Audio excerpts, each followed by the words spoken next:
Son couronnement aura lieu en mai prochain, mais le roi Charles a déjà commencé à tout réorganiser au palais de Buckingham. Désireux de moderniser la monarchie anglaise et de révolutionner la manière de gouverner le pays, le fils d'Élisabeth II et du prince Philippe aurait déjà fait des demandes très particulières au personnel du palais, comme le dévoile Mail Online. Ainsi, Charles III aurait notamment eu la bonté de dire aux serviteurs de ne plus disparaître à reculons en leur présence. Un geste chevaleresque de sa part. Réputé très strict et un brin tatillon, le roi a également des exigences très étranges, notamment sur la manière de tenir sa chambre et de manière plus générale, ses appartements privés. Il réclame notamment que son pyjama soit repassé tous les matins, mais exige aussi que ses lacets soient eux aussi repassés à plat.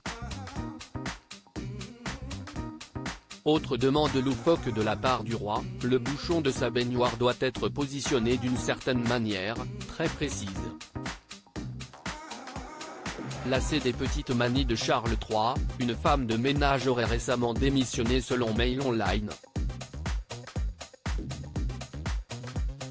Camilla passe un savon à Buckingham Palace. De son côté, la reine consort Camilla Parker Bowles n'est pas en reste en ce qui concerne les innovations au sein du palais.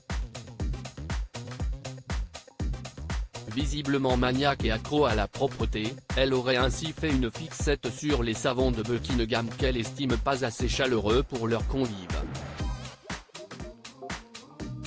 Ainsi, elle a demandé à faire remplacer tous les savons du palais pour de beaux savons traditionnels.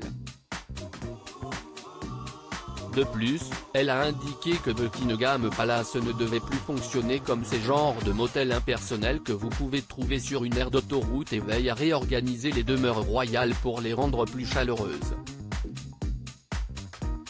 Autre petite manie étrange de Charles III révélée par le prince Harry, faire le poirier en caleçon dans sa chambre afin de soulager ses vilains maux de dos.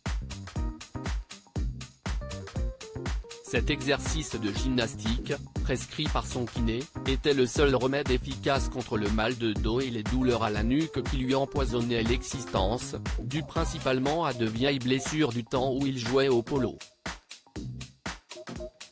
Il se livrait quotidiennement à cet exercice, en caleçon, s'appuyant contre un mur ou suspendu à une barre comme un acrobate aguerri.